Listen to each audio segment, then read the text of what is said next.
Bienvenue à tous sur cette présente séance d'information sur le beau programme d'accélérateur et de la transition écologique, une initiative de la Ville de Québec qui est coordonnée par le Fonds d'action québécois pour le développement durable, le FAQDD.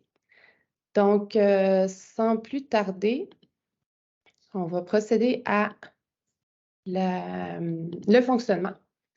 Donc, pour vous informer, le clavardage a été volontairement désactivé et il va y avoir l'onglet questions et réponses qui est activé pour poser vos questions.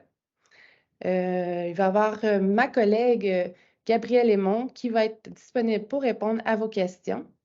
Et l'enregistrement se fera aussi au cours de la séance et vous allez avoir l'enregistrement qui vous sera soumis par la suite, ainsi qu'un document qui regroupe les questions-réponses par la suite. Pour commencer aussi, j'aimerais me présenter. Mon nom est Sophie Legrand. Je suis en charge de coordonner le programme et je vais faire l'hôte pour cette séance d'information avec vous aujourd'hui. Donc, merci d'être là, prendre votre dîner avec nous. Sans plus tarder, pour l'heure du jour, on va parler de l'accélérateur en bref. On va parler du contexte, de l'admissibilité et sélection des projets. Ensuite, le soutien offert et la procédure de dépôt d'un projet. Par la suite, on va terminer par une période de questions.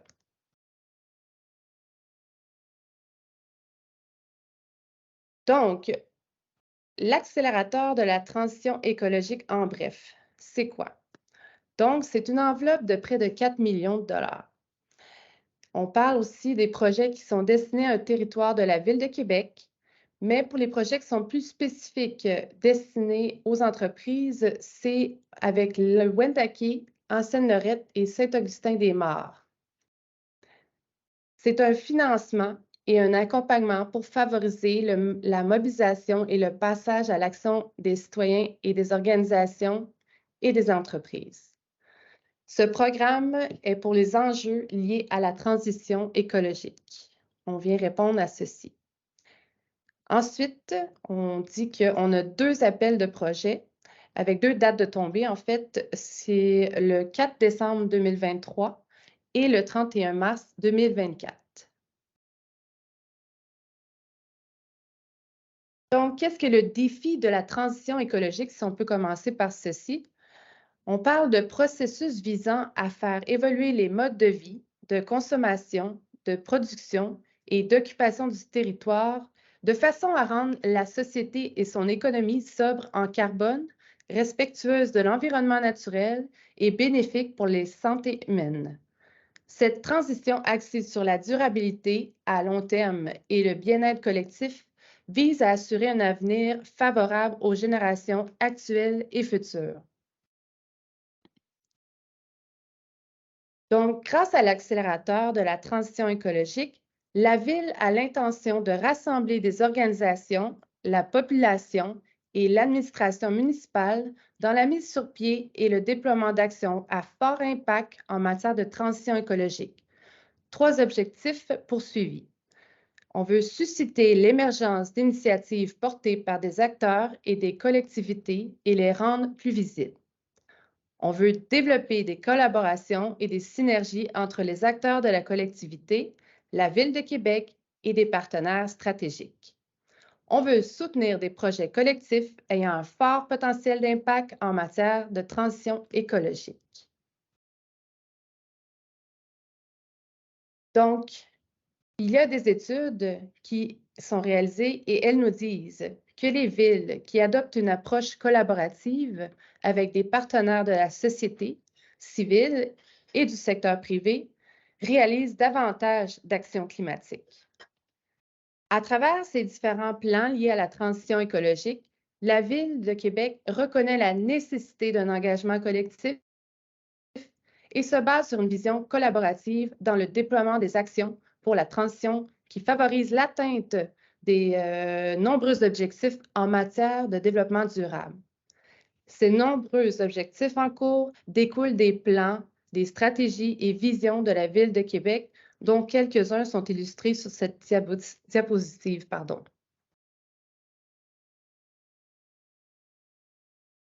Ainsi, si on parle de l'appel à projet plus précisément, vous avez jusqu'au 31 mars 2024 pour déposer.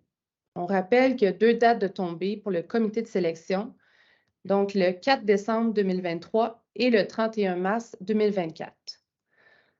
Les projets doivent avoir une durée maximale de 2 ans.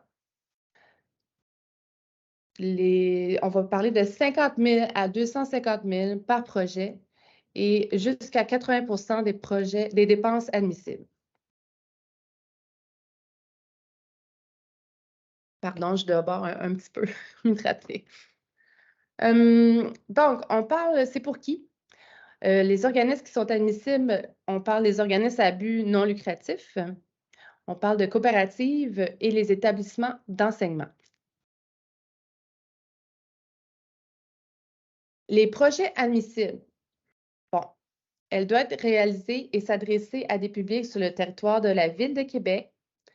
Et pour les projets qui ciblent les entreprises, vous avez l'extension de Wendake, Saint-Augustin-des-Maures et Ancienne-Lorette. Comme on le rappelle, le maximum du projet, le délai, la durée, c'est de 2 ans. Le projet, il doit viser ou s'appuyer sur l'engagement et la mobilisation des citoyens d'organismes ou d'entreprises en vue de la réalisation d'actions qui contribuent à la transition écologique.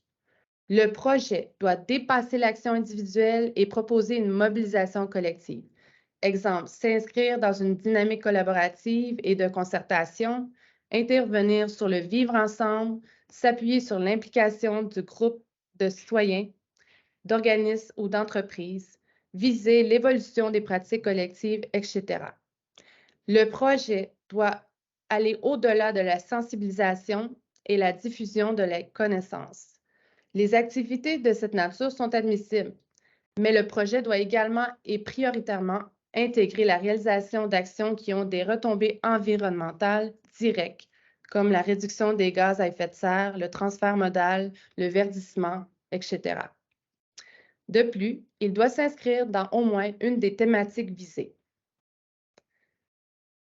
Quand on parle de thématiques visées, on parle d'adaptation au changement climatique, d'agriculture urbaine, amélioration de la qualité de l'air, approvisionnement responsable, biodiversité, déminéralisation et verdissement, économie circulaire, efficacité énergétique et énergie propre, la gestion de l'eau, la gestion des matières résiduelles, la mobilité active et transport durable, les pratiques éco-responsables dans les entreprises, comme par exemple les matières premières, les intrants, les extrants, les productions durables, logistique et transport, la protection et restauration des écosystèmes et des milieux naturels, la réduction des gaz à effet de serre et le système alimentaire durable. Quel est le soutien dont vous allez bénéficier en déposant un projet? Donc, vous allez avoir un appui financier, bien entendu, qui va de 50 000 à 250 000, comme on le rappelle, à 80 des dépenses admissibles. Vous allez avoir aussi un accompagnement des projets, un accompagnement individuel, que ce soit en formule pré-dépôt ou après avoir commencé le projet, que ce soit par des formations, des webinaires, des ateliers pratiques, des outils pratiques, accès à un portail privé dont les enregistrements seront mis en ligne et autres outils. L'accompagnement touchera des thématiques variées, comme par exemple la mobilisation et concertation, acceptabilité sociale des projets et participation citoyenne, communication en développement durable, etc. Donc, vraiment des sujets palpitants. Il va y avoir aussi des ateliers de partage d'expériences et de connaissances. Donc, on va avoir une journée, un atelier qui va durer maximum une journée. Les porteurs de projets retenus et leurs partenaires de mise en œuvre auront l'occasion de se rassembler dans le cadre d'un atelier de maillage et de partage d'expériences. De plus, on va faire rayonner les projets. Il va y avoir des publications et des fiches synthèse de présentation des projets qui seront mis sur le site Internet de la Ville. De plus, la Ville de Québec va soutenir en donnant accès à certaines données géospatiales, mise en relation, recommandations et valorisation des projets.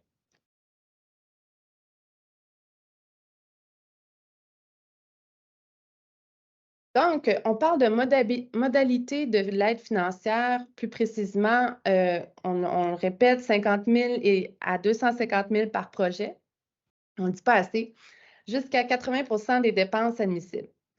Le cumul de l'aide financière publique ne peut dépasser 80 pour les projets s'adressant majoritairement à des entreprises, 100 pour les autres projets. Les organisations peuvent compléter le montage financier de leur projet grâce à d'autres programmes de financement. Donc, c'est possible pour vous d'aller chercher d'autres sources de financement, comme par exemple les programmes en cours présentement, comme Action Climat Québec. Vous avez aussi sur le site web le Fonds Éco-Leader. Plusieurs autres programmes de financement sont susceptibles d'intéresser les entreprises. La Brigade verte du Canada. Le projet structurant de mutualisation du gouvernement du Québec, pardon, les fonds empreintes positives, le défi Québec de la Ville de Québec. Donc, il y a vraiment plusieurs programmes de financement haute source que vous pouvez aller aussi chercher en adéquation. Pour ce qui est des dépenses admissibles, donc, on parle de ressources humaines attribuées au projet, incluant les salaires et les avantages sociaux. On parle des honoraires professionnels pour services externes, les frais de déplacement, les frais liés aux communications et à la promotion du projet, la location ou achat d'équipements et de matériel nécessaire à la réalisation du projet. On parle, la contribution pour ceci est de, la dépense ne doit pas être limitée, ces dépenses est limitée à 50 pardon, de l'aide financière totale. L'achat de véhicules ou immobilisation ne sont pas considérés comme du matériel. Des frais généraux et administratifs nécessaires à la réalisation du projet et la portion des taxes non remboursables. Donc, ceci dit. Par la suite, il va y avoir une étape de sélection de projet. Et on commence par une analyse d'admissibilité. Est-ce que le porteur du projet est admissible? Est-ce que le projet est admissible selon la disposition du guide? Donc, c'est vraiment une étape primaire qui va venir valider l'admissibilité. Par la suite, il va y avoir une analyse de pertinence. Est-ce que le projet est pertinent? On va regarder la problématique, la pertinence de l'ampleur de la problématique liée à la transition écologique. On va regarder aussi la solution en adéquation entre les objectifs du projet et ceux du programme de la Ville de Québec, la pertinence des objectifs du projet, la pertinence de la solution proposée, l'envergure des résultats attendus et potentiel d'impact sur la transition écologique. Par la suite, l'analyse détaillée va vraiment venir donner une expertise sur le requérant et le partenaire. Et on va donner aussi, on va pousser plus l'analyse à des mêmes critères en détail.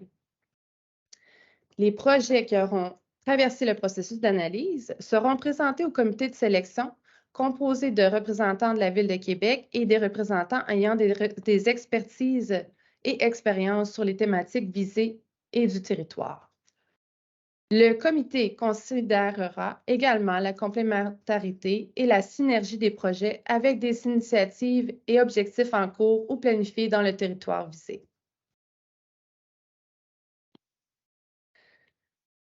Donc, pour procéder à un dépôt de projet, comment on fait? Bon, la première étape, c'est de prendre connaissance de la documentation. Sur le site du FAQDD, vous trouverez les étapes aussi à suivre pour déposer un projet. Vous avez premièrement le guide de dépôt du projet qui est bien expliqué, qui vous dit un peu vers comment faire pour le dépôt. Par la suite, vous pouvez télécharger les gabarits des documents à compléter. Vous avez le calendrier des activités, le budget prévisionnel et le modèle de lettre d'engagement. Ensuite, pour l'étape, vous pouvez au besoin communiquer avec nous. Donc, les organisations intéressées à recevoir l'information supplémentaire sur le programme ou à discuter de l'admissibilité de leur projet plus spécifiquement sont invitées à communiquer avec le FAQDD. Vous pouvez écrire à l'adresse ici présentée, accélérateur à commercial FAQDD.qc.ca et faites la demande d'avoir un accompagnement pré-dépôt sur votre projet. Vous allez avoir un rendez-vous pour en discuter. Les questions peuvent porter sur l'interprétation aussi des modalités du programme ou encore viser à mieux satisfaire les objectifs du programme. Par la suite, vous pouvez remplir le formulaire de dépôt en ligne. Le formulaire de dépôt en ligne, il s'enregistre et vous l'avez accès, dans le fond, 28 jours pour le compléter.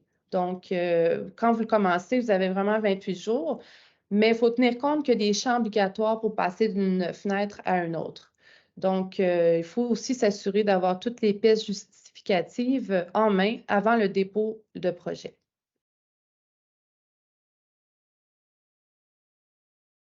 Donc, ça serait maintenant temps de procéder à la période de questions. Donc, si vous avez des questions, je vous inviterai à les poser verbalement ou utiliser le chat de questions-réponses. Et ma collègue va pouvoir allumer votre micro, va activer votre micro et que vous, par la suite, devrez ouvrir ensuite. Donc, je suis disposée à répondre à vos questions.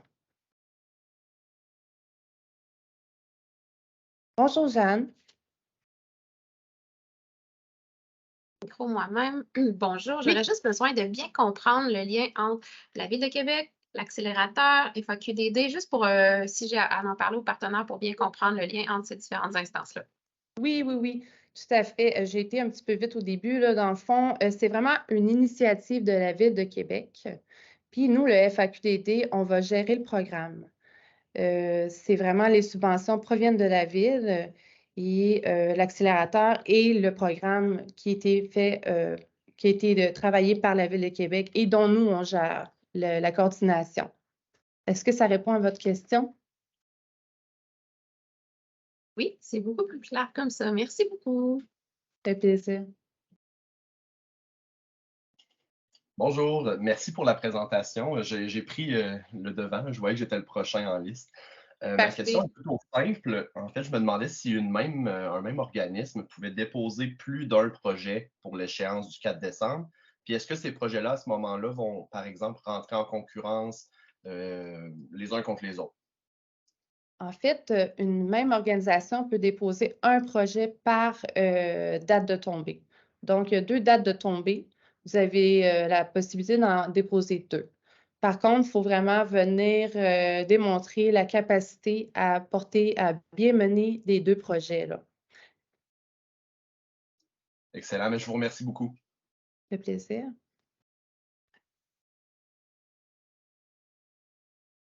Est-ce qu'il y a une autre question? OK. C'est rendu Oui, à... bonjour. Je pense que c'est à mon tour.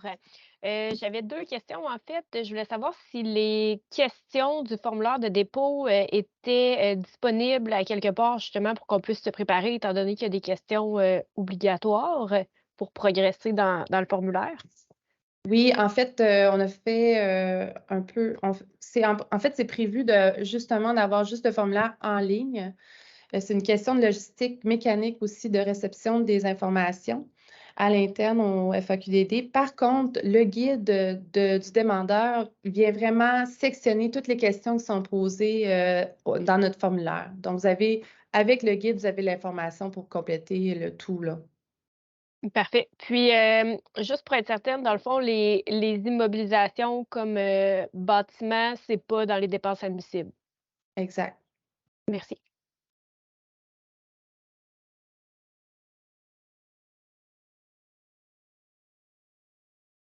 Prochaine question. Ouais, je me lance. Moi, j'aimerais savoir pourquoi on a retenu seulement des nouveaux projets, que les projets existants qui s'inscrivent directement dans ce qui est visé par l'appel à projet ne peuvent pas être retenus. Pour répondre à ça, il y a une section dans le guide qui explique, dans le fond, les projets qui sont non admissibles. Si c'est un projet qui est déjà commencé, il faut vraiment venir démontrer que c'est soit un nouveau public ou que ça l'amène à une nouvelle étape dans le projet, qu'on va amener le projet ailleurs à un autre niveau. Donc, il faut vraiment venir démontrer à cet aspect. Donc, c'est possible, mais il faut vraiment respecter le critère des projets non admissibles, là, dans le fond.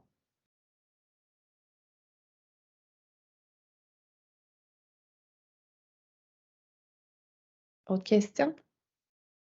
Je me lance aussi, juste valider, dans le fond, il y a les 2 dates qui ont été présentées. Juste pour bien comprendre, est-ce qu'il y a plus de sous qui sont disponibles à une des 2 dates? Comment ça va se faire entre les deux? Vous réservez un montant pour chacune de ces 2 dates de tombée-là? Puis le démarrage des projets va se faire comment à partir de là? Est-ce que les projets acceptés en décembre peuvent démarrer déjà avant le 31 mars ou comment ça fonctionne? En fait, bon, c'est ça, qu'il y a 2 comités de sélection. Il y a une enveloppe de 4 millions qui est offerte jusqu'à écoulement des fonds. C'est certain qu'il y a il n'y a pas vraiment d'argent spécifiquement qu'il n'y a pas de montant à vous donner pour dire combien il va y avoir pour tel dépôt, combien il va y avoir pour les 2 appels de tombées, je veux dire. Mais ça va être vraiment avec la ville qui va pouvoir déterminer avec le nombre de projets qui sont déposés et qui va évaluer justement les montants alloués et à savoir qu'est-ce qui va être alloué pour le 2e appel de projet.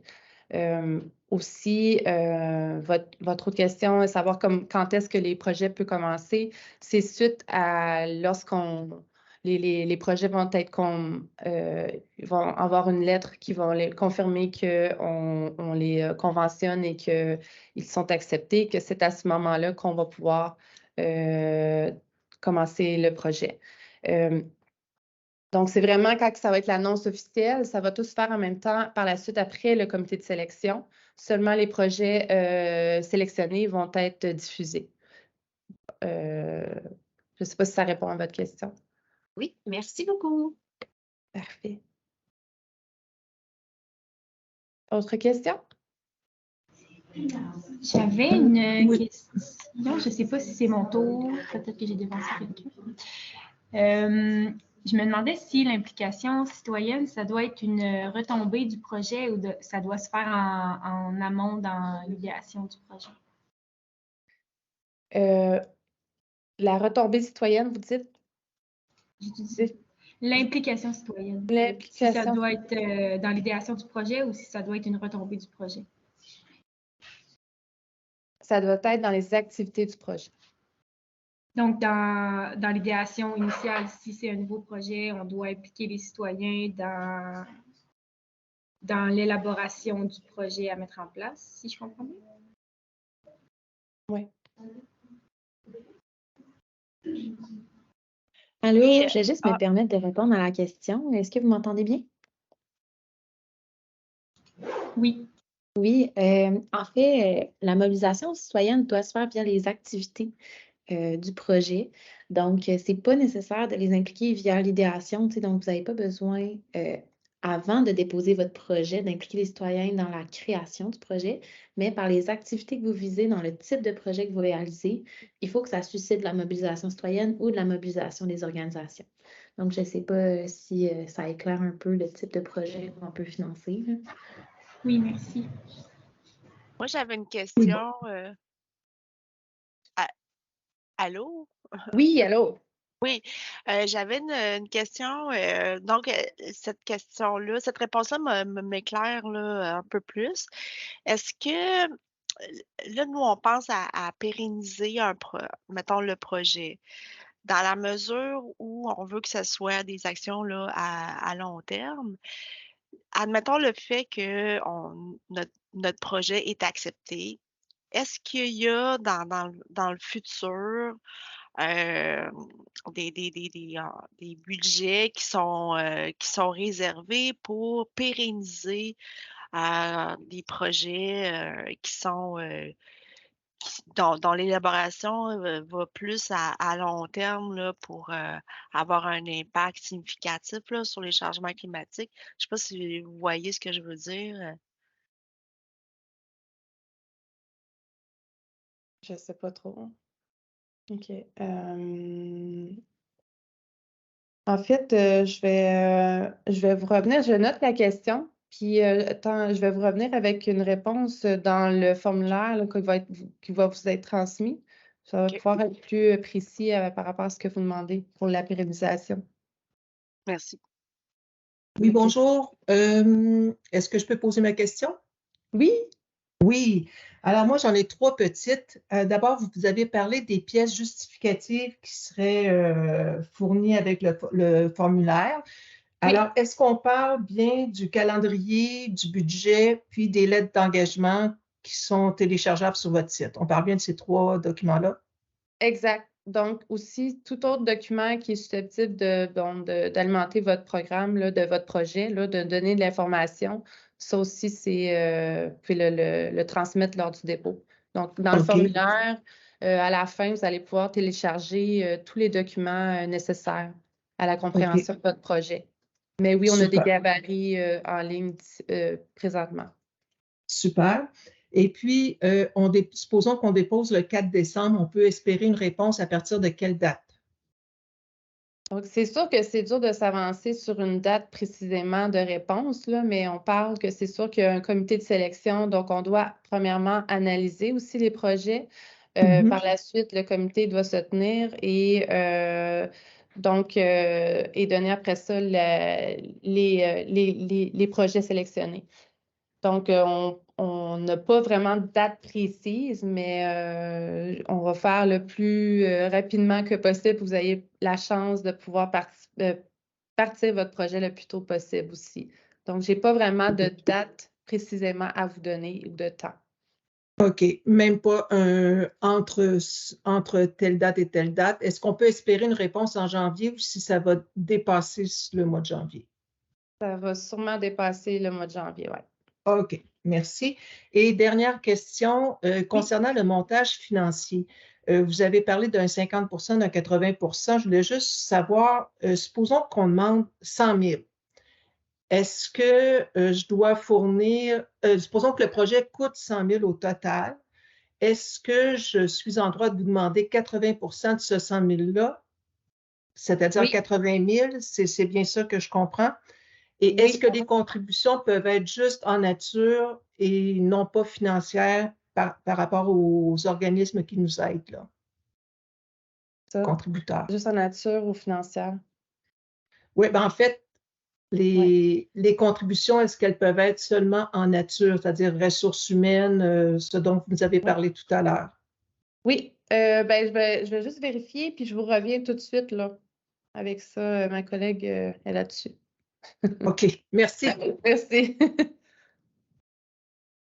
Est-ce qu'il y a une autre question? Oui, peut-être que je peux y aller. Je Oui. reviens sur l'effet de nouveaux projets. Oui. Pour vous, c'est quoi la définition d'un nouveau projet? Vous parlez des organismes qui sont non admissibles, là, qui est déjà en cours. Oui, ben, en fait, juste pour que le projet soit accepté, là, j'ai compris, il faut que ce soit un nouveau projet. Fait que Ouais. faut, effectivement, c'est quoi la définition d'un nouveau projet pour vous? Oui, je vais me permettre de répondre à la question aussi. Vous Merci. m'entendez bien? Oui, oui, absolument. Oui, dans le fond, c'est un projet qui est déjà en cours, par exemple, en réalisation en ce moment, ne serait pas admissible. Toutefois, si vous voulez entamer comme une nouvelle phase du projet pour soit qu'il prenne plus d'ampleur, renouveler le public, peut-être aller dans différents champs d'activité, ça peut être admissible. Dans le fond, ce qu'on ne veut pas, c'est que vous ayez démarré un projet il y a 1 an et demi, puis qu'on arrive à la moitié, puis qu'on finance ce qui reste. C'est, mettons que j'y vais dans les mots assez simples, là, ça serait ça qu'on ne souhaite pas financer. Donc, c'est sûr que vous devez nous présenter des projets. On ne finance pas des activités courantes. Donc, dans le projet que vous nous présentez, faites juste nous montrer c'est quoi la coupure. En quoi ça, c'est une nouvelle phase du projet qui va soit rejoindre un nouveau public, prendre plus d'ampleur, comment vous allez modifier vos activités, etc. Mais vous n'avez pas besoin de réinventer la roue au complet, là, on s'entend. J'espère que ça sera plus complet comme. Dans le fond, vous parlez d'un projet qui est déjà sur le marché, là, qui est déjà en vigueur. là. C'est ça? C'est ça. OK, parfait. Est-ce Est-ce que c'est bien ça? Ah, excusez. Pouvez-vous juste répéter le petit mot? Ben, en fait, je me demandais juste, est-ce que c'est un projet qui est déjà commercialisé ou déjà sur le marché? Je pense que votre micro est fermé.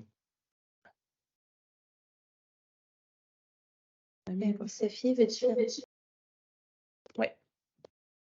Excuse-moi, on est dans la même pièce, hein, puis là, je m'attendais pas à répondre à des questions.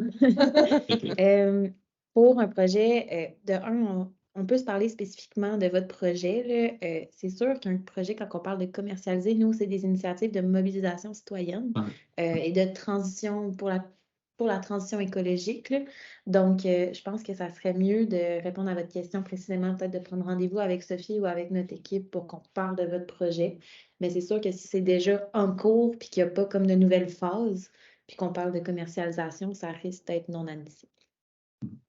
Puis, si on a besoin, par Ouais. exemple, soit d'exemple ou d'aide pour remplir la portion du budget, est-ce que ça, c'est possible?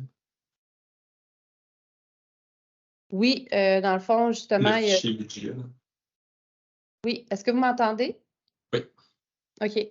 Oui, il n'y a pas de problème. Vous pouvez prendre rendez-vous justement en écrivant l'adresse accélérateur. Puis on a des plages horaires là, disponibles pour vraiment venir discuter avec vous de votre projet. On peut vous aider à remplir les documents, en discuter de comment fonctionnent nos documents aussi, si le besoin est.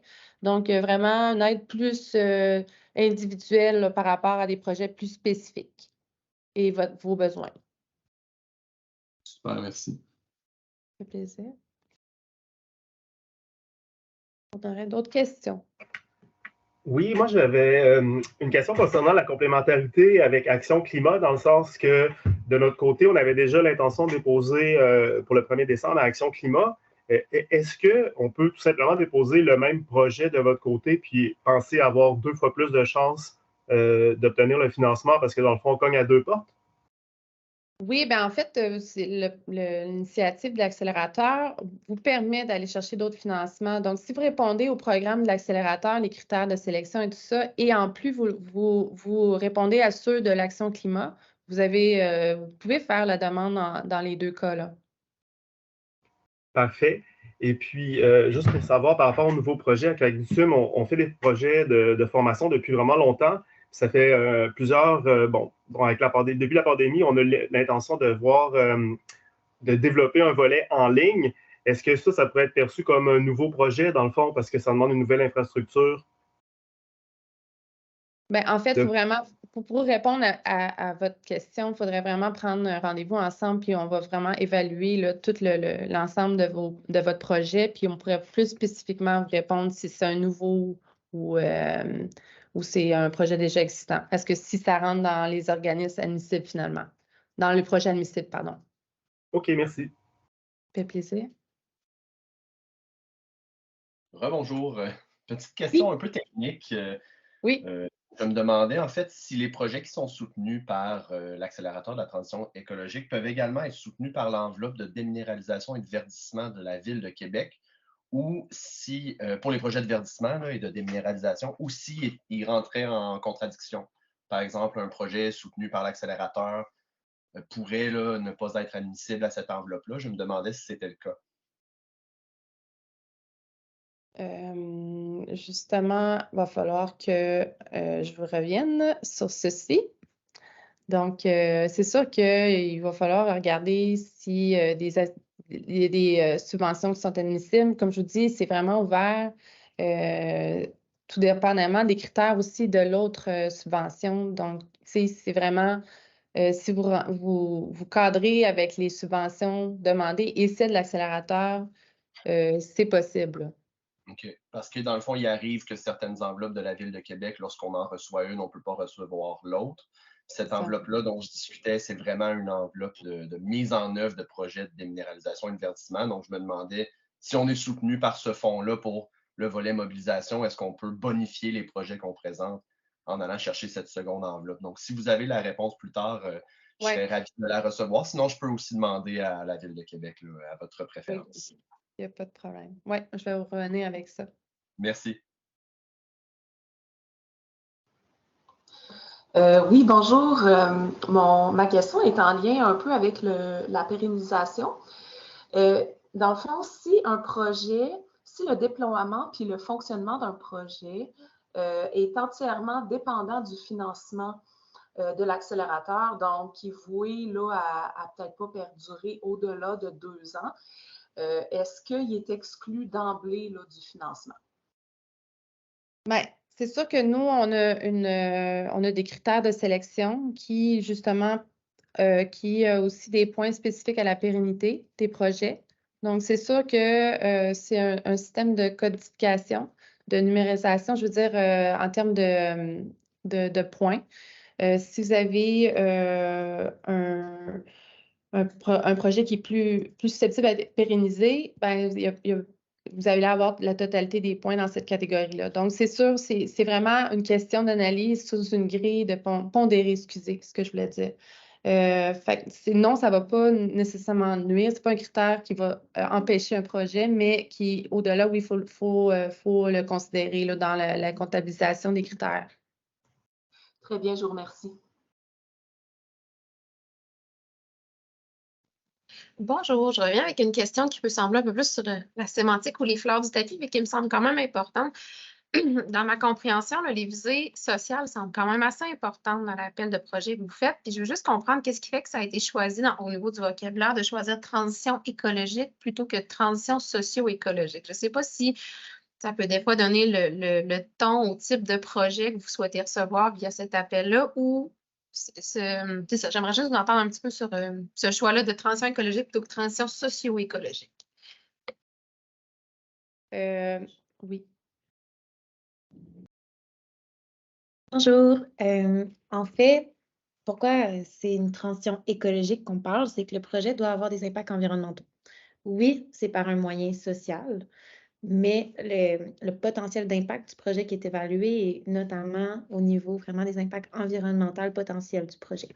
Donc, c'est sûr que ça va être via des activités de mobilisation, via des activités d'engagement, soit des citoyens, soit des organisations, mais ça doit s'inscrire quand même dans une visée de lutte au changement climatique, réduction GES, adaptation, etc., toutes les thématiques qui sont visées.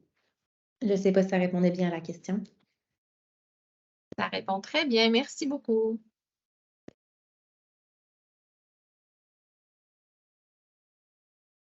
Bonjour. Bonjour. Merci pour la présentation.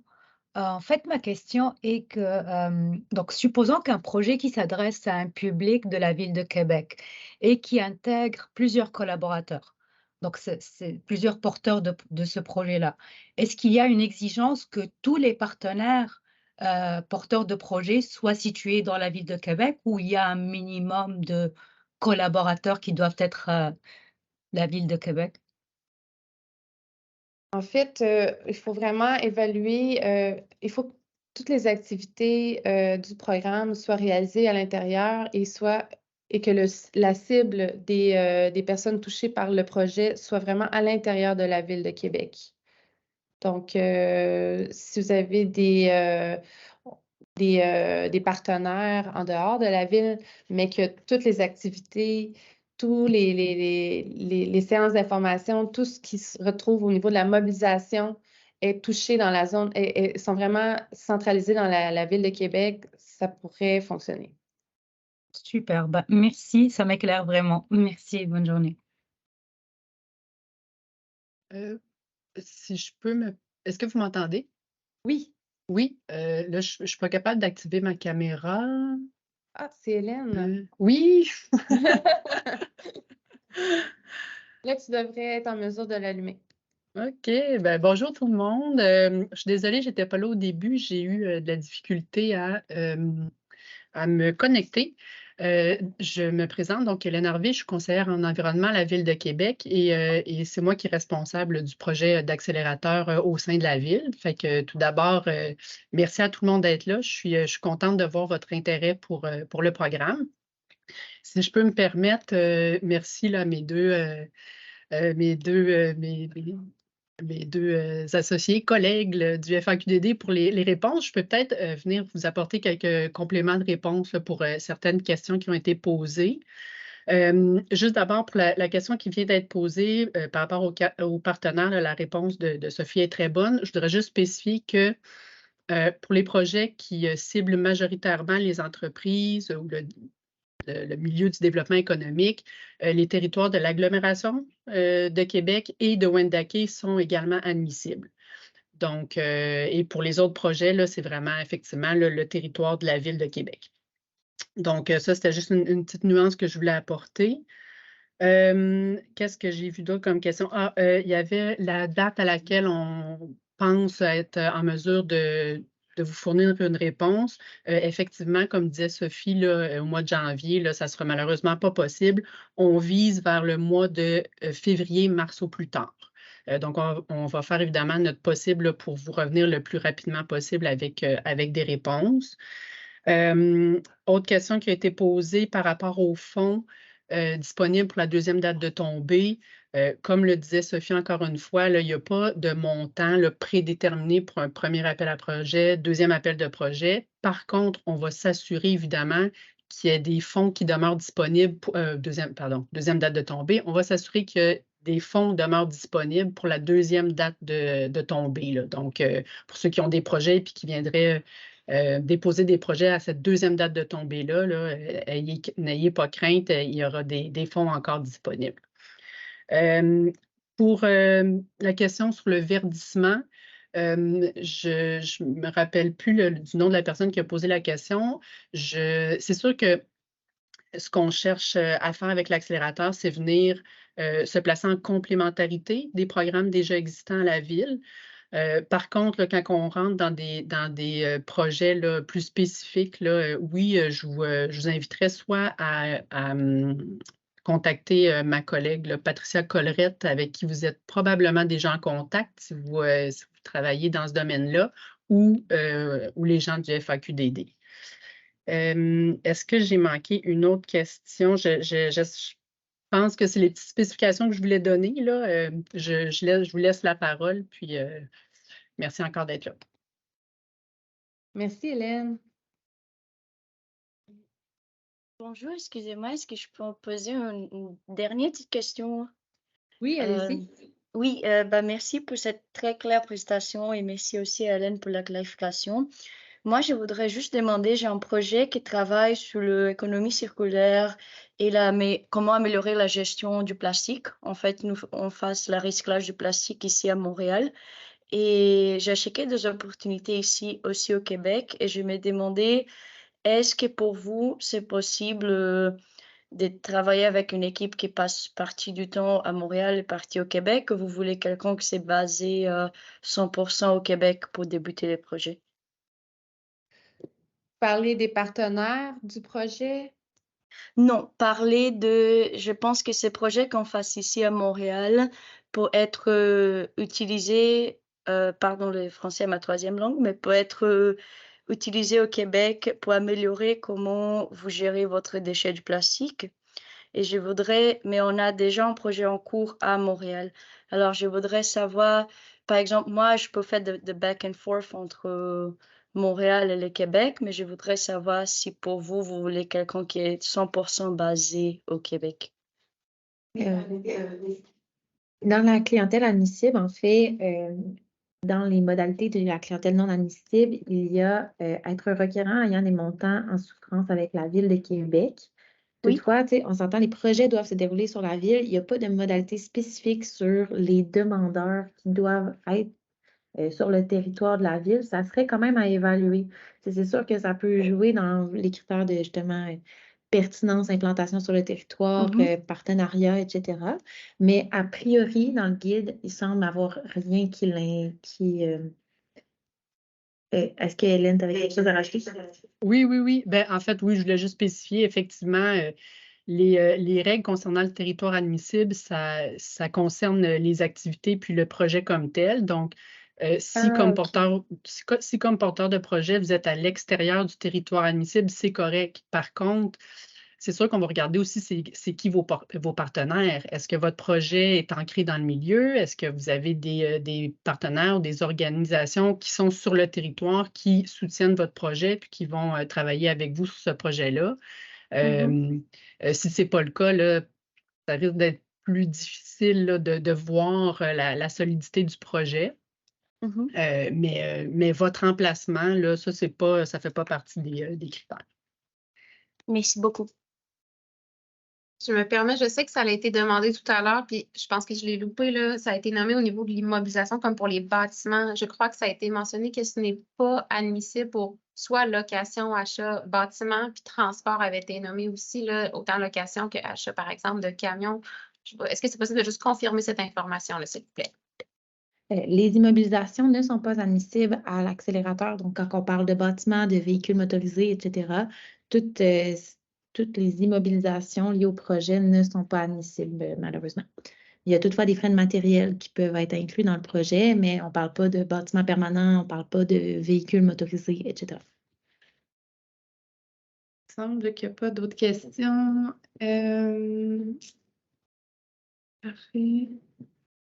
Bon, ben, parfait. Donc, sur ce, comme je vous ai précisé au début, je vais vous transmettre, on va vous transmettre l'enregistrement qui a été fait aujourd'hui, ainsi qu'un document qui regroupe toutes les questions qui ont été posées verbalement et dans le chat des questions. Vous allez pouvoir avoir accès à cette documentation. Et je vous remercie beaucoup pour votre temps et votre intérêt pour le beau programme. Merci beaucoup à tous. Merci Hélène et merci Gabrielle de votre aide et collaboration. Donc, sur ce, je vous laisse et bonne fin de journée.